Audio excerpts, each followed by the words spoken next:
इस कार्यक्रम के पुण्यार्चक हैं स्वर्गीय श्रीमान सेठ माणिकलाल उगरचंद शाह एवं स्वर्गीय श्रीमती विमल श्री माणिकलाल शाह की पुण्य स्मृति में पुत्र पुत्रवधू पौत्र पौत्री बेटी दामाद एवं समस्त शाह परिवार।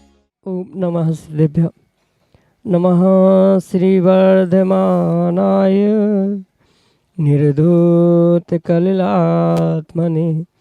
सालोकानां त्रिलोकानां यद्विद्यादर्पणायते यद्विद्यादर्पणायते। पंच परमेष्ठी भगवान की जय। परम पूज्य आचार्य भगवंत गुरुवर विशुद्ध सागर जी मुनि महाराज जी की, परम पूज्य मुनि श्री सुप्रभ सागर जी महाराज जी की जय। निर्ग्रंथों का उपकार, जिन्होंने हमें जीवन जीने की कला सिखाई, जीवन जीने का ढंग प्रदान किया। जीवन ही नहीं, निर्विकल्प रूप से मरण की कला भी अगर हमें प्राप्त हुई तो वो निर्ग्रंथों से प्राप्त हुई। ऐसे अनन्य उपकार उन निर्ग्रंथों के और उसी उपकार की श्रृंखला में परम पूज्य आचार्य भगवंत गुरुवर विशुद्ध सागर जी महाराज के मंगल सभा शिष्य परम पूज्य मुनि श्री सुप्रभ सागर जी महाराज ने हमें आत्म कल्याण की प्राप्ति की वह अनूठी विधा समीचीन विकल्पों का सम्यक समाधान प्रदान किया, जिसके माध्यम से हम सभी प्रतिदिन अपने ही मन के उन अनेकानेक समीचीन विकल्पों का सम्यक समाधान प्राप्त करके और अपने मन में एक अनूठी सुख शांति की अनुभूति कर रहे हैं, और वही हमारे आत्म कल्याण की प्राप्ति का उपाय है। प्रारंभ करते हैं आज का सम्यक समाधान। और आज के पहले विकल्प के लिए सारंगपुर मध्य प्रदेश से डॉक्टर मगन जैन, श्रीमती चंदा जैन परम पूज्य मुनि श्री के श्री चरणों में सपरिवार कोटि कोटि नमोस्तु निवेदित करते हुए अपना समीचीन विकल्प रख रहे हैं कि महाराज जी, कसाय के उदय और अनुदय में जीव के कैसे परिणाम होते हैं एवं उन क्रूर परिणामों से हम कैसे बचें। हमारे समीचीन विकल्प का सम्यक समाधान करने की अनुकंपा करें। नमोस्तु महाराज जी, नमोस्तु। ओम नमः सिद्धम। परम पूज्य आचार्य भगवान गुरुवर विशुद्ध सागर जी महाराज की जय। परम पूज्य मुनि श्री सुप्रभ सागर जी महाराज की जय। जो संसारी जीव हुआ करता है, उस संसारी जीवों के निमित्त से ये बहुत अच्छे से समझने की आवश्यकता है कि कषाय रहित जीव कभी भी नहीं होता। और ये भी परम सत्य समझना होगा कि जहाँ कषाय का रहितपना नहीं है, वहाँ कषाय का अनुदयपना तो संभव हो सकता है, पर उस अनुदय के समय में भी ये समझना होगा कि पूर्ण रूप से कषाय का विश्राम या पूर्ण रूप से कषाय रहितपना वर्तमान में भी संभव हो ही नहीं सकता। हाँ, ऐसा हो सकता है कि एक कषाय का उदय दूसरों का अनुदय है। ऐसा परिणमन होते होते जीव कषायों से कथनचित अनुरंजित रहता ही है, पर कथनचित किसी अपेक्षा से जो ये अनुदय की बात कही जाती है, वहाँ ये समझना होगा कि जब कषाय का उदय तीव्रतम नहीं रहता, उस मध्यम या जघन्य रूप से जो कषायों का परिणमन जीव का चलता है, तब जीव के बिल्कुल कषाय रूप ही परिणमन या कषाय रूप ही उनके भाव हुआ करते। कहने का तात्पर्य इतना ही है कि ऐसा उन्हें शब्दों में व्याख्यायित करना संभव नहीं है कि कषाय के साथ जीवों के परिणाम कैसे होते, कषाय से रहित जीवों के परिणाम कैसे होते। ऐसा उन्हें बाइफरकेट करना या उनको अलग अलग करना किसी भी प्रकार से संभव नहीं है। हाँ, इतना अवश्य हो सकता है कि कषाय के समय में जीव के जो परिणाम हो रहे हैं, वह कषाय के अनुदय के समय से बिल्कुल भिन्न नहीं हुआ करते। क्योंकि अगर मात्र 4 कषायों को ही हमने कषाय माना या अन्य भी 9 कषायों को कषाय मान रहे हैं, तो वह पूर्ण रूप से कहीं न कहीं उन चारित्र मोहिनी को देने के लिए तीव्र उदय होने पर निमित्त बन सकते हैं। और जब उनका मध्यम या जघन्य अंश होता है, वह उस चारित्र मोहिनी के लिए नहीं और अनुदय भी होता है, तो अनुदय भी उसी प्रकार से समझने की आवश्यकता है। रही बात परिणामों की, तो परिणामों की व्याख्या समझने के लिए कहीं न कहीं हमें उन विशेष करणानियों के ग्रंथों को ही समझने की आवश्यकता है, क्योंकि जीवों के कषाय के उदय में परिणाम काषायिक रहते हैं और कषाय से रहित परिणाम जब होते हैं वही कषाय का अनुदय कहा जाता है। सामान्य भाषा में इतना ही कहा जा सकता है। विस्तार से उस क्षपणासार, लब्धिसार या कर्मकांड आदि ग्रंथों के माध्यम से उनके विशेष गणित आदि के माध्यम से उनके परिणाम, परिणति आदि को समझा जा सकता है। पर सामान्य भाषा में अगर समझना है तो कषाय के उदय में तीव्र कषायिक परिणाम होना और कषाय से रहित जब होते हैं तब वह कषाय का अनुदय स्वीकार किया जाता है। इतना ही मात्र इसमें अंतर किया जा सकता है। और जो क्रूर परिणाम कषाय के उदय में होते हैं वह विशेष रूप से उस कषाय के तीव्र उदय के निमित्त से ही हुआ करते हैं। जैसे चाहे स्वंजलन कषाय हो, चाहे अनंतानुबंधी कषाय हो, वहाँ जब जीव उस बिल्कुल कषाय में घुस जाता है या कषाय के अलावा उसे और कुछ दिखता ही नहीं है, उस तीव्र कषाय के उदय के समय में जो जीव के परिणाम होते हैं वही तीव्र परिणाम या तीव्र कषाय रूप कहे जाते हैं, जिसके निमित्त से जीव कहीं न कहीं पूर्ण रूप से चारित्र मोहनी का ही बंध करता है। क्योंकि शायद आपने ये सूत्र उमा स्वामी भगवान का पढ़ा होगा, कषायोदया तीव्र परिणाम चारित्र मोह से। कषाय के तीव्र परिणाम जब होते हैं तब चारित्र मोहनी का आश्रय होता है और बिल्कुल ऐसे ही वहाँ तीव्र परिणामों के निमित्त से जीवों को समझने की आवश्यकता है। और जैसे ही ये तीव्र कषाय के परिणाम होते हैं चारित्र मोहनी का, अन्य भी जो कर्मों का आश्रव चल रहा है वो तो चल ही रहा है, पर तीव्र कषाय परिणाम होने से चारित्र मोहनी का, मध्यम होने से, जगन्य होने से भी अन्य अन्य कर्मों का आश्रव तत्तद अन्य कर्मों के निमित्तों को समझते हुए समझने की आवश्यकता है। यही आपके लिए सम्यक समझ। अनिल जैन मसाला, विदिशा मध्य प्रदेश से, महाराज श्री के चरणों में बारंबार नमोस्तु निवेदित करते हुए अपना समीचीन प्रश्न रख रहे हैं कि महाराज जी, विशेष पर्व एवं विशेष तिथि में ही उपवास या एकासन क्यों किए जाते हैं? हमारे समीचीन विकल्प का सम्यक समाधान करने की अनुकंपा करें। नमोस्तु महाराज जी, नमोस्तु। विशेष दिनों में किया गया विशेष धर्म अनुष्ठान विशेष फलदायी होता है। ऐसा नहीं है कि अन्य दिनों में किया गया उपवास एकासन फलदायी नहीं है, पुण्य नहीं देता, ऐसा बिल्कुल भी नहीं है। पर यह भी परम सत्य है, विशेष निमित्त, विशेष पर्व या विशेष दिनों में जो विशेष साधना की जाती है, विशेष अनुष्ठान किए जाते हैं, उसका विशेष प्रभाव भी पूर्ण रूप से अपने जीवन पर, अपने पुण्य पाप पर घटित होता है। इसलिए विशेष दिनों में, विशेष पर्वों में उपवास, एकासन आदि की व्यवस्था हमारे आगम ग्रंथों में कही है। इसके अलावा अन्य भी जो शाश्वत पर्व कहे जाते हैं, अष्टमी, चतुर्दशी, अष्टानिका आदि आदि, तो उनमें भी ये विशेष बात समझनी होगी कि अष्टमी चतुर्दशी के दिन जो प्रोषोद उपवास आदि किया जाता है, एक दिन पहले और एक दिन बाद, वहाँ हमें ये व्यवस्था समझने की आवश्यकता है कि इन दिनों में लगभग बहुत सारे ऐसे नैसर्गिक भी और प्राकृतिक भी विपदाएं होना या प्राकृतिक ऐसे बदलाव हुआ करते हैं जिसके निमित्त से इन दिनों में भावों में विशेष परिणमन होता है, विशेष भाव खराब होने की संभावना। इसलिए इन दिनों में विशेष करके एकासन करना, उपवास करना, प्रोषोदोपवास करना, ऐसा व्याख्यान आगम ग्रंथों में आचार्य भगवंतों ने प्रदान किया। इसलिए मुख्य रूप से यही बात समझे कि विशेष पर्वों में विशेष भाव भी होते हैं, विशेष भक्ति भी होती है, साथ में विशेष उन विपरीत भावों को, क्योंकि जहाँ विशेषता अच्छे में होती है वहाँ बुराई में भी विशेषता होने की संभावना हो सकती है। इसलिए जीव उन बुरे कार्यों में विशेषता को प्राप्त ना करे, इसलिए विशेष कार्य, धार्मिक अनुष्ठान, उपवास, एकासन आदि आदि के निमित्त से जीव को कहीं न कहीं धर्म से जोड़ने के लिए ही ये विशेष दिनों में, विशेष पर्वों में विशेष विशेष अनुष्ठान, विशेष विशेष तपस्या आदि करने का व्याख्यान किया जाता है। यही आपके लिए सम्यक समाधान। जयंत देवल, विदिशा मध्य प्रदेश से, अगले समीचीन विकल्प के लिए। नमोस्तु महाराज श्री। जीवन में सही निर्णय की बहुत बड़ी भूमिका होती है। हम कोई भी कार्य करने का निर्णय लेते हैं तो वह निर्णय सही है या गलत है, इस बात को हम कैसे समझ सकते हैं? कृपया मेरे समीचीन विकल्प का सम्यक समाधान करें। नमोस्तु महर्षि। ये परम सत्य है। सही निर्णय हमारे लिए सही स्थान तक पहुंचा सकता है।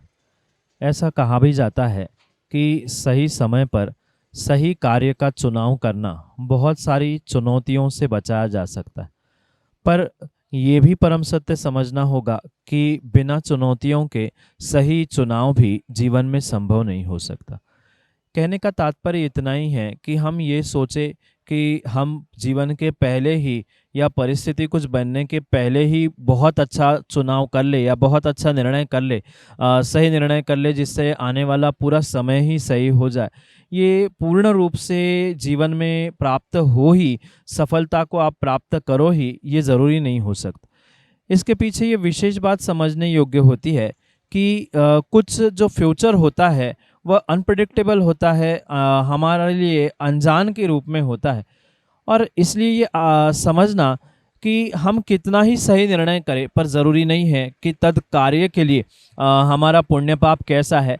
अगर हमें पहले ही यानी भविष्य में क्या होना है या मेरा ये सही निर्णय ही होगा, ऐसा अगर ज्ञान पहले से ही होता तो शायद अवधि मन पर या केवल ज्ञान भी होने की संभावना थी। पर सर्वथा ऐसा नहीं है। पर ऐसा भी नहीं है कि हम आगे के जान ही नहीं सकते। श्रुत ज्ञान की भी कुछ ऐसी विशुद्धि हुआ करती है जो कि कहीं ना कहीं आपको आपके जीवन में विशेषता प्रदान करने के लिए निमित्त बन सकती है। जैसे बहुत सारे निमित्त ज्ञान होते हैं, उन निमित्त ज्ञानों का अगर आपने अध्ययन किया या निमित्त ज्ञानों के बारे में थोड़ा बहुत भी आपके पास ज्ञान है, तो आप अपने निर्णय के बारे में ये निर्णय कर सकते हैं कि मेरा ये चुनाव सही है, मैं चुनौतियों से बच सकता हूँ कि नहीं बच सकता हूँ। अधिकांश तो यही देखने में आता है कि जितने जितने सही निर्णय तक पहुँचे हैं या सही सफल जीवन तक पहुँचे हैं, वे कहीं ना कहीं बहुत सारी चुनौतियों का ही सामना करते हुए पहुँचे हैं। इसलिए सबसे पहले तो मैं यही कहना चाहता हूँ कि चुनौतियों से डरने की आवश्यकता नहीं है। चुनौतियों से बिना डरे ही अगर आप अपने जीवन में सही निर्णय का अभ्यास करते रहोगे, ठीक है, ट्रायल एंड एरर बेसिस जिसे कहा जाता है कि गलती हुई सुधार करो, गलती हुई सुधार करो, ऐसे करने से ही आपके निर्णय में, आपके जीवन में परफेक्शन आ सकता है, अन्यथा नहीं आ सकता। अगर आप ये सोचो कि हम पहले दिन से ही कोई कार्य में सफलता को प्राप्त कर ले या पहला ही हमारा निर्णय सही हो जाए, तो ये तो बाय चांस हो सकता है, बाय लक हो सकता है। इसलिए सही निर्णय के साथ सही पुरुषार्थ भी आवश्यक है, क्योंकि आपने निर्णय तो सही कर लिया पर सही दिशा में अगर पुरुषार्थ नहीं किया तो वह निर्णय का, वह चुनाव का क्या फ़ायदा है। मात्र चुनाव आपने सही कर लिया, लक फैक्टर आपके साथ नहीं है, तो उसके लिए क्या करना पड़ेगा। इसलिए सार्वभौम यानी सभी ऑल राउंड से हमें विचार करना होगा कि ठीक है, मैंने निर्णय तो सही कर लिया है पर अब पुरुषार्थ भी मुझे बिल्कुल ऐसा ही करना है। फिर पुरुषार्थ कर लिया, क्वचित हम भी निमित्त ज्ञान से ये समझे क्या मैंने निर्णय किया है वह पुण्य मेरे साथ होगा कि नहीं होगा। जैसे मैं निमित्त शास्त्र, निमित्त ज्ञान के बारे में कह रहा था, तो जैसे स्वर विज्ञान है, अन्य भी बहुत सारे निमित्त ज्ञान आचार्यों ने कहे हैं, उनका थोड़ा बहुत ज्ञान करते हुए तो हम सही चुनाव तक अवश्य ही पहुंच सकते। इसलिए सबसे पहले अभ्यास करने की आवश्यकता है और अभ्यास के साथ पुण्य भी बढ़ाने की आवश्यकता है और पुण्य के साथ साथ कहीं ना कहीं निमित्त ज्ञान भी समझने की आवश्यकता है। जैसे माना कि आप कुछ निर्णय कर रहे हो, कोई बहुत बड़ा, कि हमें ये करना है कि नहीं करना है, और ऐसे करते समय आपने अचानक आपकी दृष्टि गई किसी वृक्ष पर काला कौवा बैठा था और वो काव का कर रहा था, तो स्वाभाविक रूप से ये निर्णय करना कि आप जो भी सोच रहे हैं ये आपका निर्णय गलत ही होने वाला, क्योंकि आप शकुन है या गलत निर्णय का एक सूचक हो सकता है।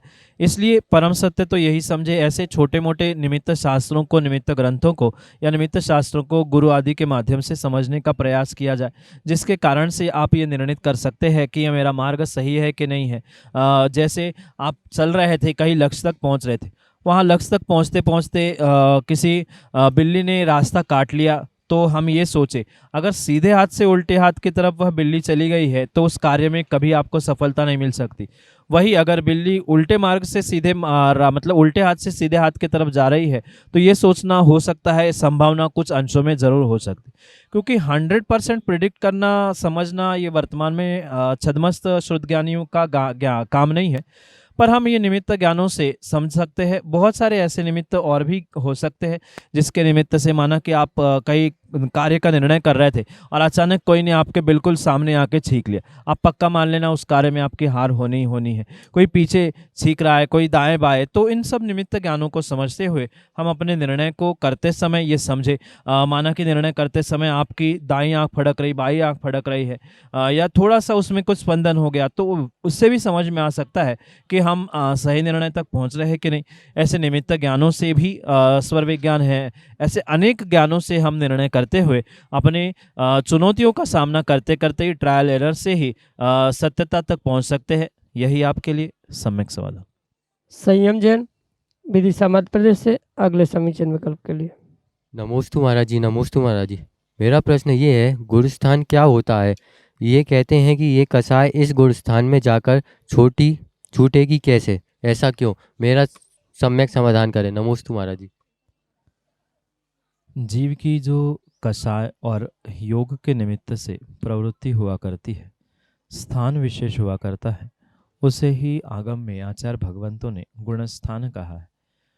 गुण यानी जो आत्मा के ज्ञान आदि आदि की जो परिणति चल रही है, उस ज्ञान दर्शन चारित्र आदि की परिणति के निमित्त से जो जीव के भाव विशेष होते हैं, जो विशुद्धि या अशुद्धि भावों के निमित्त से परिणामों की होती है, कहीं ना कहीं उनकी जो तारतम्यता है या कहीं ना कहीं उनकी जो व्यवस्था है, उसे ही आगम में आचार्य भगवंतों ने गुणस्थान कहा है। दो शब्द यहाँ बहुत महत्वपूर्ण है, एक कषाय और दूसरा योग।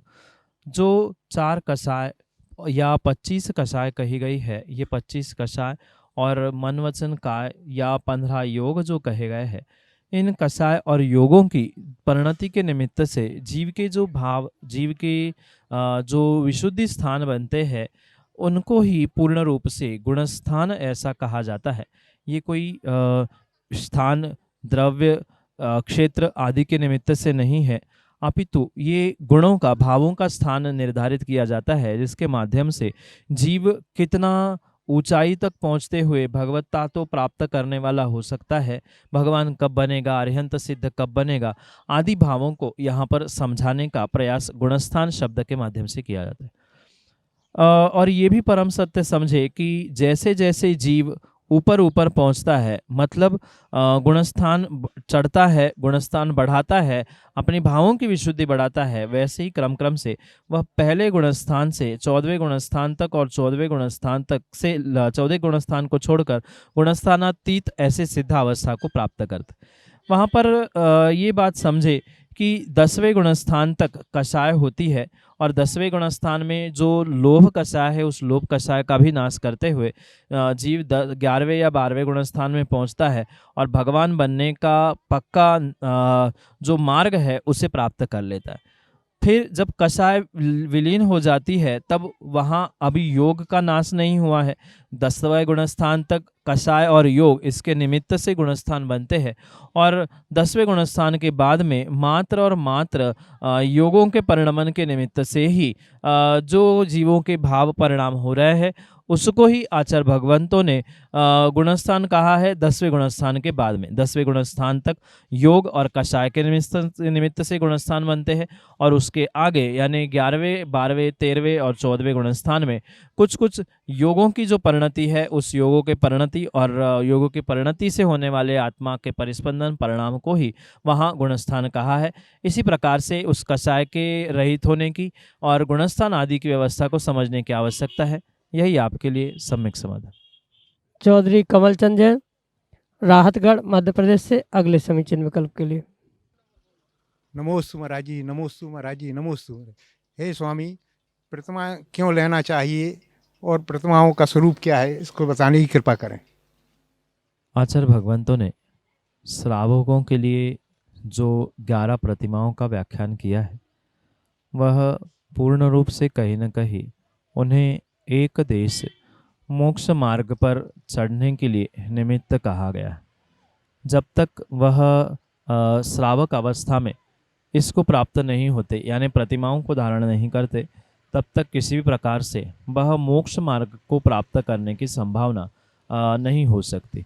इसलिए ध्यान रखें, जो दूसरी प्रतिमा से लेकर आगे की प्रतिमा कही है, वहाँ 12 व्रतों का पालन करना, जिसमें कुछ शिक्षा व्रत है, कुछ अणुव्रत रूप है, कुछ गुणव्रत रूप है। तो ये गुणरूप व्रत रूप, शिक्षा व्रत रूप जो व्रत कहे गए हैं, इन 12 व्रतों के निमित्त से ही पूर्ण रूप से श्रावकों की चर्या वहाँ बताई गई है। भले ही सम्यक चारित्र नहीं है, पर एक देश चारित्र रूपी इन 12 प्रतिमाओं को 11 प्रतिमाओं को और 12 व्रतों को जो धारण करता है, वही कहीं न कहीं श्रेष्ठतम श्रावक होने की कोटि में पहुँच सकता है। क्योंकि श्रावकों के अनेक प्रकार आचार्यों ने कहे हैं। जो नैष्ठिक, पाक्षिक आदि श्रावक होते हैं, उनके इस क्रम में ये विशेष बात समझने की आवश्यकता है कि जब तक श्रद्धावान, विवेकवान और क्रियावान जीव नहीं है, तब तक किसी भी प्रकार से वह श्रावक ही नहीं कहलाता। और इसलिए वह क्रिया रूप जो श्रावकों की कही गई है, उस श्रावकों की क्रिया रूप समझते हुए ये समझना होगा कि उनको इन 11 प्रतिमाओं में से किसी प्रतिमाओं को, 12 व्रतों को कम से कम दूसरी प्रतिमा को धारण करना होगा, तभी वह व्रती श्रावक के श्रेणी में आ सकता है। अन्यथा कुल में जन्मने से कोई भी श्रावक व्रती आदि हो जरूरी नहीं है। साथ में रही बात उन प्रतिमाओं के स्वरूप की, तो प्रतिमाओं के स्वरूप को तो हमें आगम ग्रंथों से ही समझना होगा, क्योंकि 11 प्रतिमाओं का स्वरूप इतने सूक्ष्म समय में, अल्प समय में समझना, समझाना संभव नहीं हो सकता। पहली प्रतिमा दर्शन प्रतिमा कही जाती है, जहाँ पूर्ण रूप से निर्दोष सम्यक दर्शन का पालन करना, 25 दोषों से रहित होते हुए 12 व्रतों का धारण करना, ये दूसरी प्रतिमा कही गई। 3 तमय सामायिक करना, यह सामायिक प्रतिमा कही गई। प्रोषोदोपवास, रात्रि भुक्ति त्याग आदि आदि क्रम से जो प्रतिमा है, उनके नामों के अनुसार ही उनका लगभग स्वरूप समझे। और विस्तार से अगर समझना है तो रत्नाकरण श्रावकाचार जैसे महानतम ग्रंथों को समझने की आवश्यकता है। वहाँ उसका काफ़ी विस्तार भी आपको प्राप्त हो सकता है। विस्तार से उसके स्वरूप को वहाँ समझे। संक्षेप में जैसा उसका नाम है, वैसा ही उसका कार्य भी श्रावकों को प्राप्त करना होगा। यही आपके लिए सम्यक समाधान।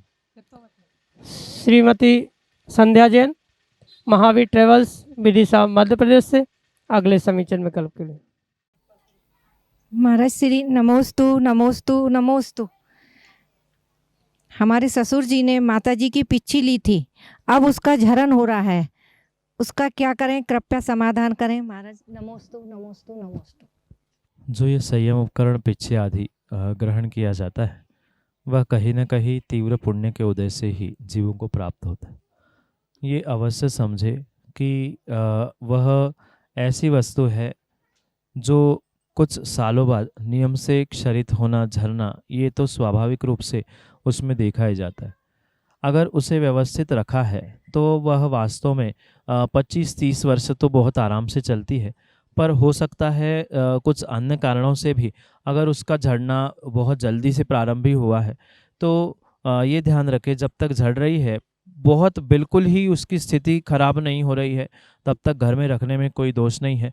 व्यवस्थित उसको डिब्बे में या किसी ऐसे इसमें व्यवस्थित पैक करके रखे कि जिस उसका झरण हुआ टुकड़ा भी यहाँ वहाँ पैरों में ना आ जाए या अन्यथा प्रयोग ना।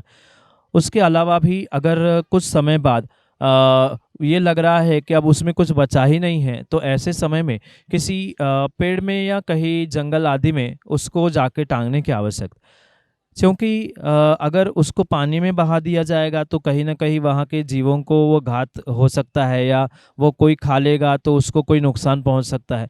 जला देंगे तो भी उसकी अभिनय हो जाएगी।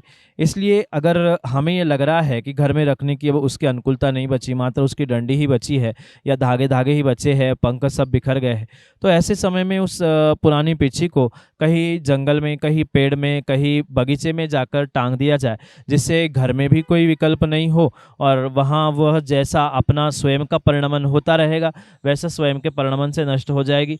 वही उसकी लकड़ी पड़ी रहेगी, हमें उसका दोष नहीं लगेगा।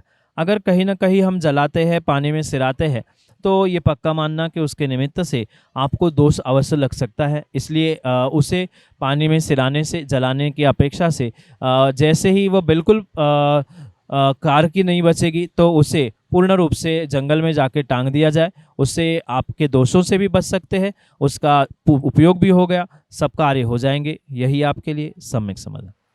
जय जन बंधु, हम सभी लाभ ले रहे थे लोकप्रिय कार्यक्रम सम्यक समाधान का। प्रतिदिन यह कार्यक्रम 5:13 पे यूट्यूब चैनल सुप्रभ के माध्यम से प्रसारित होता है। मुनिषी का नाम सुप्रभ सागर जी, उससे सुप्रभ और वाणी का पर्यायवाची नाम उवाच, सुप्रभ उवाच यह यूट्यूब चैनल का नाम है। आप यूट्यूब चैनल के माध्यम से यह कार्यक्रम प्रतिदिन 5:13 पे देख सकते हैं। प्रतिदिन ठीक 4 बजे आदिना टीवी चैनल पे भी यह कार्यक्रम का प्रसारण होता है। याद रहे, आदिना टीवी चैनल एक नया टीवी चैनल लॉन्च हुआ है, उसके माध्यम से भी ठीक दोपहर को 4 बजे इस कार्यक्रम का प्रसारण होता है। आप सभी लोग घर बैठे टीवी के माध्यम से भी सम्यक समाधान का लाभ ले सकते हैं। प्रतिदिन शाम को 7:40 पे मुनिषी के प्रवचन टीवी के माध्यम से प्रसारित होते हैं। आप सभी लोग घर बैठे मुनिषी के प्रवचन का लाभ लेते हुए सुक्ति मुक्तावली इस ग्रंथ का स्वाध्याय भी कर सकते हैं। प्रतिदिन 2:30 पे आदिना टीवी चैनल के माध्यम से भी मुनिषी के प्रवचन प्रसारित होते हैं। आप सभी लोग घर बैठे टीवी के माध्यम से, आदिना टीवी चैनल के माध्यम से मुनिषी के प्रवचन का लाभ ले सकते हैं। अगर आप इस कार्यक्रम से जुड़ना चाहते हो और कार्यक्रम के माध्यम से अपने विकल्पों का सम्यक समाधान प्राप्त करना चाहते हो तो नीचे पट्टी पे, स्क्रॉल पे या डिस्प्ले पे हमारे नंबर चल रहे हैं, उसके माध्यम से आप हम तक संपर्क करते हुए अपने विकल्प भेज सकते हैं। आपकी सुविधा के लिए मैं नंबर दोहराता हूँ, 8707548811। यह व्हाट्सएप का नंबर है। इस व्हाट्सएप के नंबर पे अपना विकल्प आप व्हाट्सएप कर सकते हैं और उस विकल्पों को एकत्रित करके मुनिषी तक पहुंचाते हुए उस विकल्पों का सम्यक समाधान हम सभी लोग प्राप्त कर सकते हैं। आज के लिए इतना ही। मुनिषी के चरणों में कोटिशा नमोस्तु करते हुए आज के सम्यक समाधान कार्यक्रम को यहीं पे विराम देते हैं। नमोस्तु नमोस्तु नमोस्तु। इस कार्यक्रम के पुण्यार्जक थे स्वर्गीय श्रीमान सेठ माणिकलाल उगरचंद शाह एवं स्वर्गीय श्रीमती विमल श्री माणिकलाल शाह की पुण्य स्मृति में पुत्र पुत्रवधू, पौत्र पौत्री, बेटी दामाद एवं समस्त शाह परिवार।